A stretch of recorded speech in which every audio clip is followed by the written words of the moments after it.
Witam Państwa na kolejnej audycji. 3 świadectwa o płaskiej Ziemi. Świadectwo trzecie. Pasażer stwierdza na podstawie swojego kompasu, że lot odbywa się według kierunku na płaskiej Ziemi.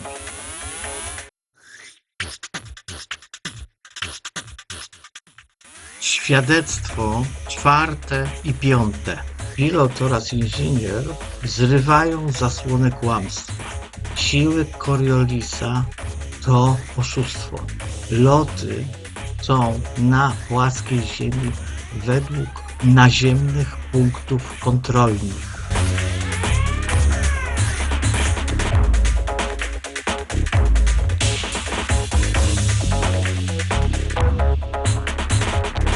Mieszkańcy Ziemi budzą się do nowego życia. Masowo obalają kłamstwa lotów kosmicznych i Ziemi kulki. Obnażają na wszystkich portalach internetowych prawdziwe, złowieszcze intencje globalnych elit.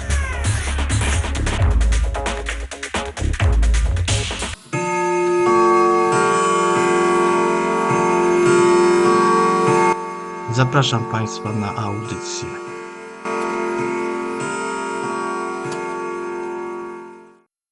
Interesting video that Jaron did on the Jaronism YouTube channel regarding a flight that Max Egan took from Santiago to Sydney.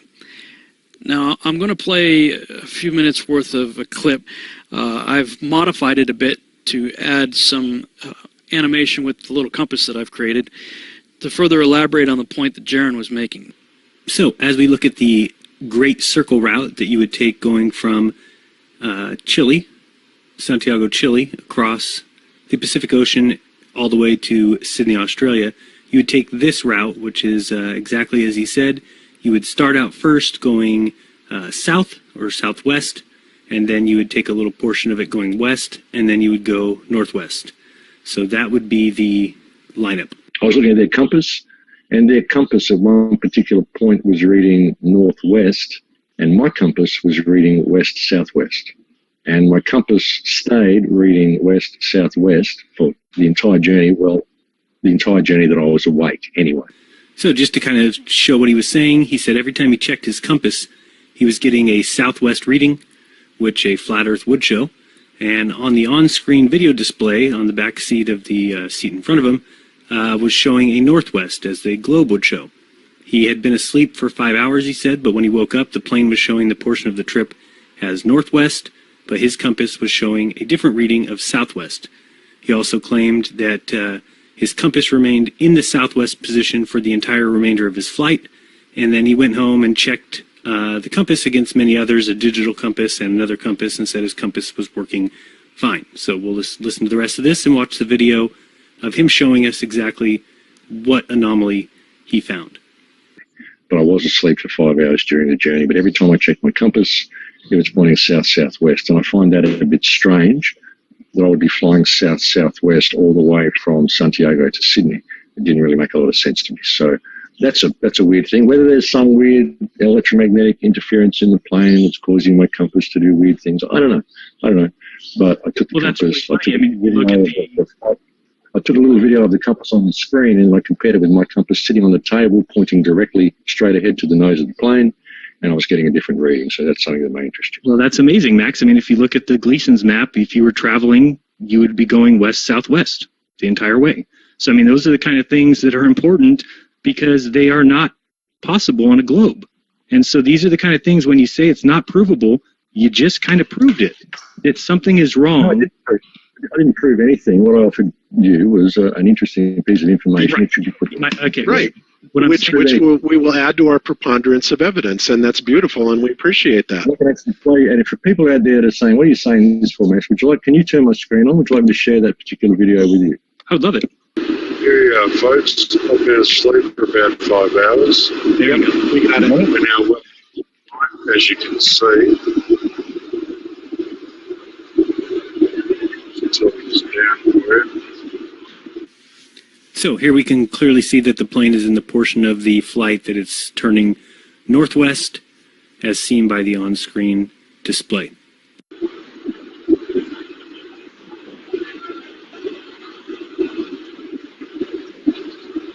can try about why.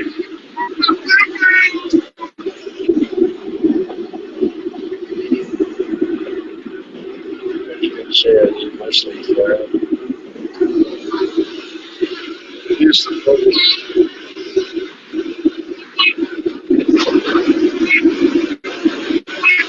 That's the reading that I'm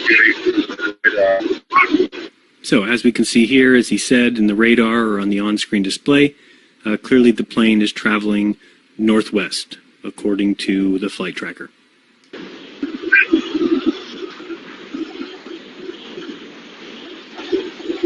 Getting a different reading by compass. Most business compass around. The readings as the sun.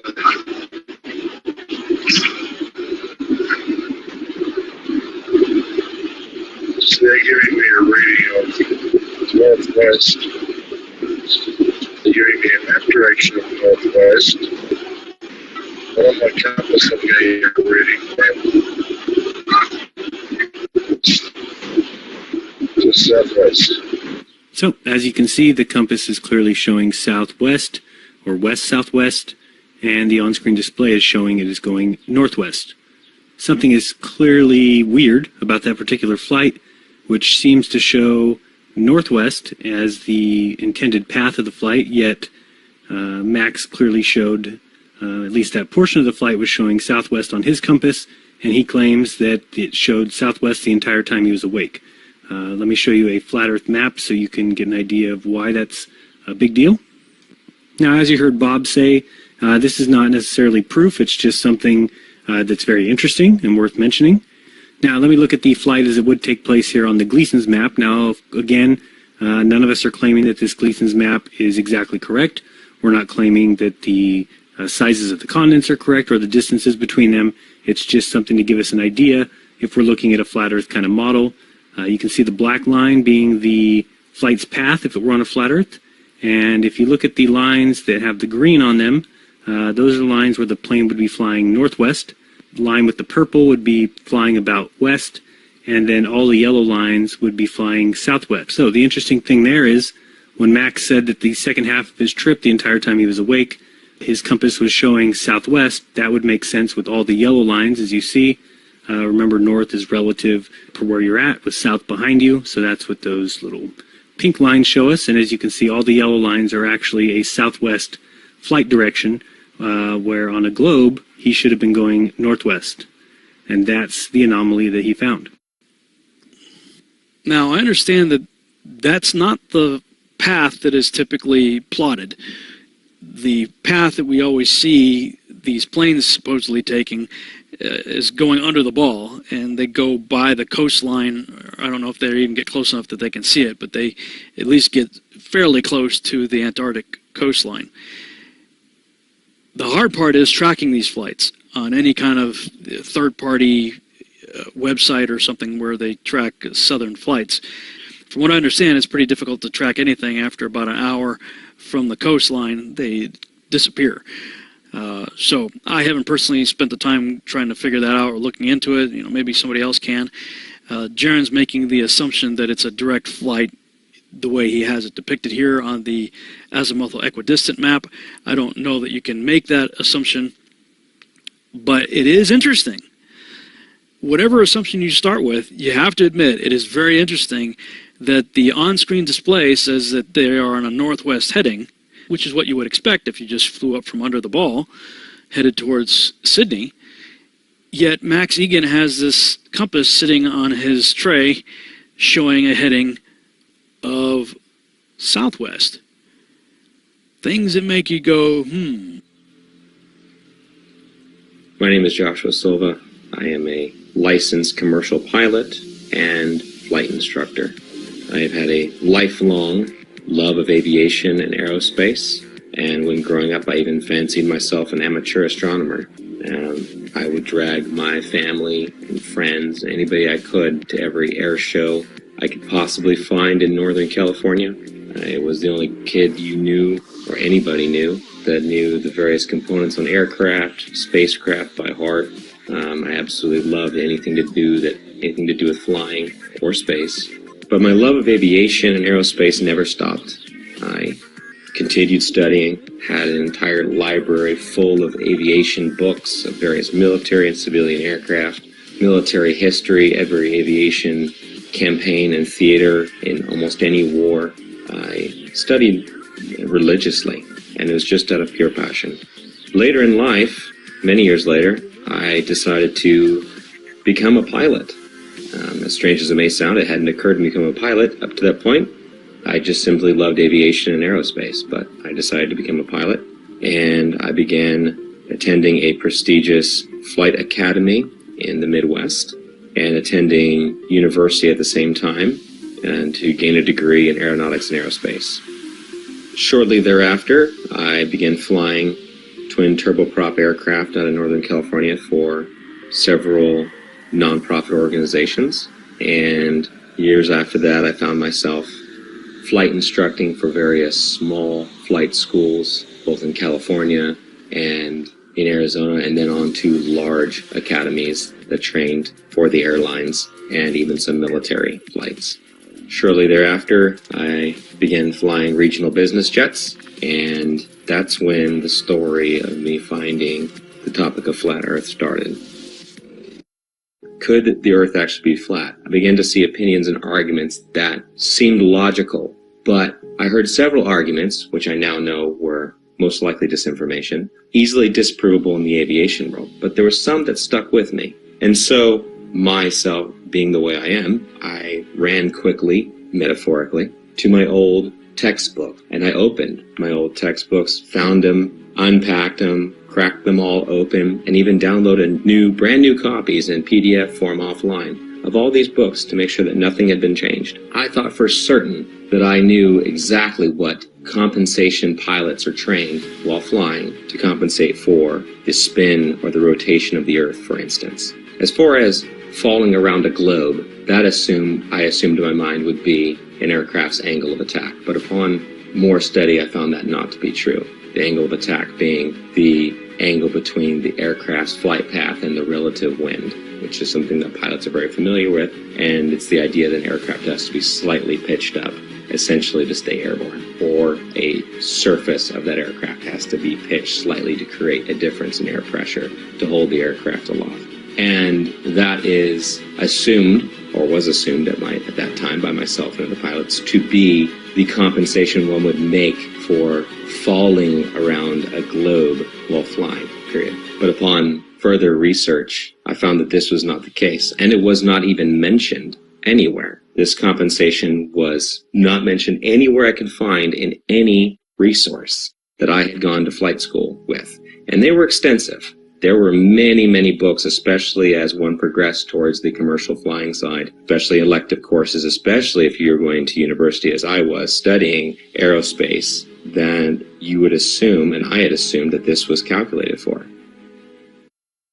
The big one that is oftentimes quoted is compensation for Coriolis effect while flying. And this is something I'd even taught my students about, and it's always assumed to be correct. We just assume. We're given the narrative from a young age, and everything is built upon that assumption, upon the theory. And so I thought I had the silver bullet. Coriolis effect. We always calculate for that. Well, as I began to look through the books and to look into the calculations given for Coriolis effect, the narrative began to fall apart even further. I began to see things I didn't notice when I was in school, such as Coriolis effect is actually never calculated for, but is assumed to be a part of wind correction angle. Wind correction angle is one of the many calculations pilots of all kinds make while flying to correct against winds in whatever volume or section of air they're flying through, which it could be from any direction, and you're flying through it, so you have to compensate a certain angle into that wind to hold a straight line. And then the big one is given after that. Well, GPS auto corrects for it. And that sent me down yet another path. GPS auto corrects for it. If it's a satellite-based system, how is it correcting for spin if it's also spinning over the same body? And why are there large gaps in GPS coverage over large oceanic bodies? Do they just turn them off? It's just not worthwhile? There have been enough aviation accidents at sea, very far from shore, that would say otherwise. And if you gave the American taxpayers, the ones funding these satellites that are supposed to track aircraft, the information that, well, we're just shutting them off because it's not worthwhile, those 3 or 4 jets full of hundreds of passengers just have to use other navigation methods such as dead reckoning, which is basically using a stopwatch and guessing to the next checkpoint, essentially. If you were to tell them that, they would be infuriated. So that could not be the case. Coverage was a problem. Even over large and non-densely populated areas, you would lose GPS coverage, even in jets at times. So this began to unravel the thread of satellites and satellite timing, and the fact that many reels of footage show these satellites being launched by balloon rather than by rockets. How the concept of these rockets doesn't even work to make it past the atmosphere, much less leave something in perfect geosynchronous orbit. I actually had the privilege of working a short time at a satellite manufacturing company in Northern California. Got to see the assembly and participate in the assembly of satellites, base satellites or so they were said. There would be small bottles encased in these structures that were encased by another structure. The small bottles were the fuel cells. These fuel cells were incredibly small, smaller than a diver's tank in most cases, much smaller. And this was supposed to be all the fuel that the craft needed to run and operate, as most are not actually electric, they're becoming electric now, and sustain itself in a perfect orbit by just small bursts from its engine or its propulsion system. The narrative began to fall apart. I would continue studying and finding that what I fear to be true is reality, that we have been lied to about just about everything. Upon researching military history and then military training and speaking with military gunners in both the Army and the Marine Corps that I know personally, I would ask them about Coriolis effect. And it was always assumed that, yeah, we compensate for the Earth being, a curve, that it would drop. We calculate for the Earth curvature. But even upon asking and having them look into their materials further and my own personal study, again, it found to be an assumed truth with no actual basis in reality, that they would calculate bullet fall based upon angular velocity, drop, friction, amongst other things. And curvature was supposed to be just corrected along with it, just like flying, wind correction angle corrected for Coriolis effect. So that began my journey down the flat Earth. And since that point, I've only found more and more voices, more and more educated people, educators, professionals who are beginning to shed light on this subject in ways that I can only begin to imagine. But I'll never forget the day that I realized my plane wasn't falling around a globe, that I could look out the cockpit window, 185 degrees plus field of vision at 40,000 feet, and not see one iota of drop, but nothing but a flat, beautiful, motionless plane. The assumed calculations that we made that were compensating for Earth rotation were just a part of a calculation based upon wind speed and the angle we had to hold in order to fly against that wind and go in a straight line to our destination. It's one of the most freeing truths I've ever experienced, because in some small way, the idea that these other conspiracy theories and things we've been lied to about are true. But this biggest one is the biggest truth of all. We've been lied to about everything. It means we can start over. We can start again. At this time, at this point in our history, we are uniquely positioned to make that change. Ask any airline pilot what the shape of the Earth is. When they're done laughing at you, they'll tell you it's a sphere. Been a military brat all my life. However, I've been in the industry of aviation for the last 21 years. And I became an FE somewhere around 15 or 16 when I really started looking at conspiracies. I looked into Benghazi because I happened to work on government contracts abroad, overseas. But I've been in aviation for 21 years, anything from helicopters to aerostats to big birds, little birds, fighter jets, things with engines, no engines, big blades, little blades, compressor blades, which, by the way, that one's not a hoax. Jets do not run only on compressed air. Contrary to popular belief, it takes compressed air in a blended ratio of air to fuel to drive the now heated gas and rotate the compressor blades. This has been a topic of discussion between FE and, not everything's a hoax. Coriolis effect. With that ties into, obviously with no spin, around the axis points that they say exist at 23.4 conveniently, 66 off the 90 degrees, right? Everything ties into 666 with NASA and all the BS scientists.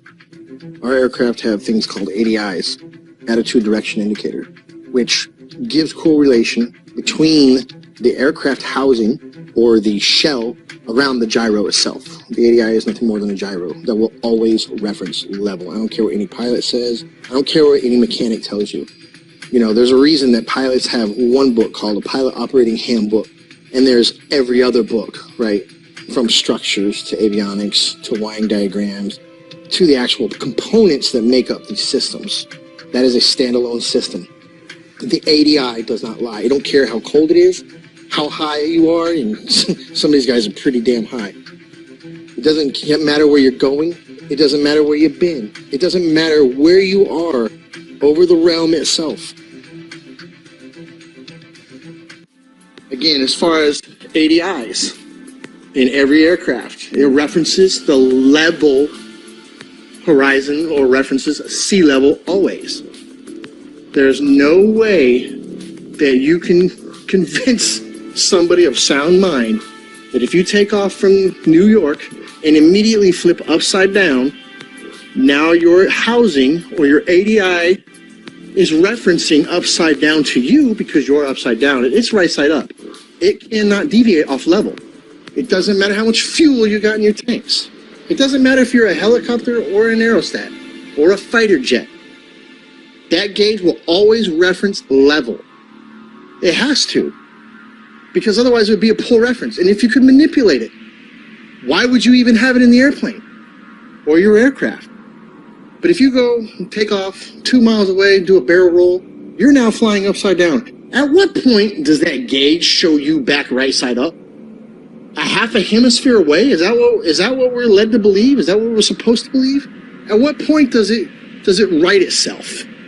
If you never flipped back over and continue flying level. You see what I'm saying? It's ridiculous. It's ludicrous to think that thing compensates for curvature in straight and level flight. Interesting side note, I worked on aerostats for several years, and I always ask people who try to bring up gravity, well, how come my 4,000 pound, 74,000 cubic foot aerostat isn't getting pushed towards the ground? It weighs more than you do, which you believe gravity is pushing you down, right? Because these are some dense ass people. But how come the aerostat's not getting driven into the ground? It weighs more. It's definitely larger than the size of a house. It's more than size of most houses. So why isn't it getting driven to the ground? Well, that's because it's displacing less weight than the atmosphere or the medium that it's in. And I try explaining that. I don't know how many times you've probably posted something on this. I don't know how many times we're going to have to post something on this. But every time that little kid lets go of that helium balloon and starts crying. But truth be told, I've been to many countries, done many things, all things aviation. I can say with absolute certainty, and I can attest, the plane does not dip nose down to follow the curvature of the Earth, ever. Matter of fact, most planes have an airfoil that are 3 degrees nose up in straight and level flight. And the reason that is simple. If the nose of the aircraft was at 0 degrees or level flying through the air, then it would porpoise, right? It would be quite violent because some of the air would go over the nose and some of the air would go under the nose. And it would cause that nose to go up and down, which is literally like a porpoise or a dolphin out of water. And that's exactly what would happen. So the wings are designed, when they are level, the nose is 3 degrees nose up. And if I can make one statement to the people out there, it's simply this. That's it. That it's level. You cannot fall off the edge of an in-ground pool. It is level. Where you put your feet in the water in France, It's the same height that you're going to put your feet in New Jersey and Brazil. Do some research. This is not the only thing out there that needs to be researched, unlearned and relearned. The Department of Education, founded by Rockefeller in 1908, did a good job of proving that the mode of ignorance that he calls his education board, you are the proof it's working. The mode of ignorance widens every day. It gets bigger and bigger every day because people keep believing what they spit out. Unlearn. Thinking outside the box. The box is the cap that you got at graduation. So understand that for the first 18 years of your life, you didn't learn the truth about anything. You were simply told, and you got a reward for repeating it. Now it's time to think for yourself. It's time to do research and do your own testing. Be your own white coat. I woke up to the truth of the flat earth, shape of the earth, as an engineer and a pilot. So I've studied engineering, physics, 3 different ways: basic physics, electric physics, and construction physics. And also as a pilot, as a rotary wing pilot, that is helicopter pilot, I studied aeronautical physics as well. So I can cover and discuss just about any factor of flat earth. Not that I'm any smarter than anybody else, but I've studied quite a bit of factors that analyze shape and motion of just about any object. That's physics, also aeronautical physics, and principles of flight. I can tell you this: airplanes fly straight and level. That's even an aviation term, straight and level. Airplanes will fly for hours at the same altitude, never dipping their nose down to follow the curve of the earth. An aircraft on a 12-hour or even 18-hour flight from Portland, Oregon to Seoul, Korea, that would have that aircraft starting at one point and then flying so far around the earth that it's flying downwards with its nose vertically downwards, and then starting to go around the curve of the earth so that the airplane is now flying upside down. Would have to make that kind of a flight path on a globe, which is, it's such an absurdity. So that being said, I come into the true shape of the earth, the flat earth, as a skeptic, like most anyone else. I'll tell you my story. My buddy told me about this. He said, Rob, you need to learn about the ice ring. You need to learn that the earth doesn't move. This globe is garbage. And I laughed at him. I said, are you kidding me? I'm not even gonna look into that. And he said, that's fine. He said, that's fine. You don't have to look into flat earth. But until you do, he said, until you do look into flat earth, you will remain a slave of the matrix. And interestingly enough, at this point, this was more or less November, December 2015. I had already mentally resigned from the U.S. military for 3 years. I had already resigned because of Benghazi. I realized, and I saw for myself, I'd been working with U.S. as an Army officer, working for State Department for a good 10 years. And so what I did, I turned my physics awareness, I turned my studies into analysis of the shape of the earth. Radar is simply another form of radio transmission. Radio includes anything within the range of the electromagnetic spectrum. Electromagnetic spectrum, also known as light. Radio is the transmission of light, whether it's visible light or radio waves which are not visible. When it comes to radio transmissions, there must be a transmitter and a receiver. There can be a reflector or a transmittal unit along the way. However, in the end, there's got to be at least transmitter and a receiver. And in the case of radar, radar transmits a signal and it bounces off a reflector, and then it comes back to the receiving station. Or it can go to other stations if they're set up in the network properly. Long story short, radar emits a signal, it bounces off something, and then it returns to a receiving unit, and the receiving unit maps that reflection accordingly. If there is no reflector, then there's no return signal, and then the object does not show up on the radar, for example, off the screen. Notice, there's no curving around anything. It goes out in a straight line. Radio signals always travel in a straight line. So the transmitter sends the signal out to the target, bounces off, and it comes back in a straight line. Radar cannot travel over the curve, and hence, radar is dependent on line of sight, direct beam from the transmission to the target. It reflects and it comes straight back. There is no curving around anything, thus is radar. The fact, proven from multiple points, that there is no Coriolis to the motion of the Earth.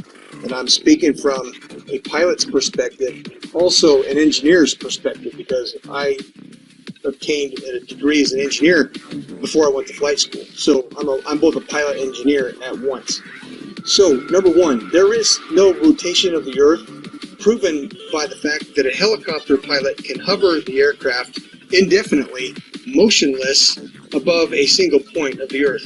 If the Earth were spinning, as soon as that aircraft left the ground, the Earth would spin out from under it. Now, somebody may say that the air of the atmosphere rotates along with the Earth, which is one of the most absurd concepts imaginable, because if that were the case, then all wind would travel with the Earth. There would be no alternating wind currents. When we know that the jet streams fly overhead, clouds move in multiple directions overhead, and a kite flying over the stationary Earth, the fact that a kite flies because of wind passing through, that proves that the Earth does not, that proves that the air does not move in unison with the Earth.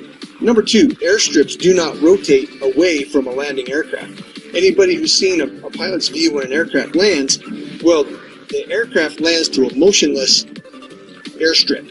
If the Earth were rotating, the pilot would have to turn to the angle at which the airstrip is rotating away and land at the speed of the airstrip, which is absurd, simply absurd.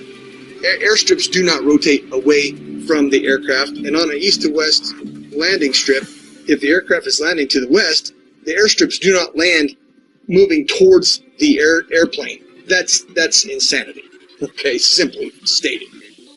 I've done many of them personally. I've flown more than 1,070 hours in both helicopters and airplanes. And I will tell you factually that aircraft meet their checkpoints, they take off, they meet their checkpoints, and they land exactly as planned on a flat stationary map.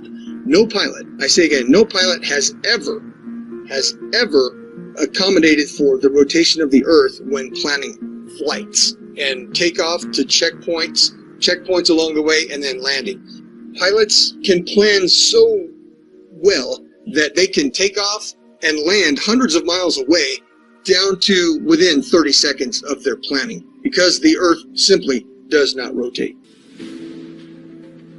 The curve of the Earth, the spinning ball, as well as evolution, dinosaurs, nuclear bombs, and everything else that they teach in the schools that's not founded on Scripture. Number one, it's mathematical, geometric, geospatial, geophysical, and in all other respects, the spinning ball Earth is a scientific absurdity, provable by observation and measurement and repeatable science experiments. The spinning ball Earth does not exist. There is no curve to the Earth. There is no Coriolis. There is no such thing as a spinning ball Earth.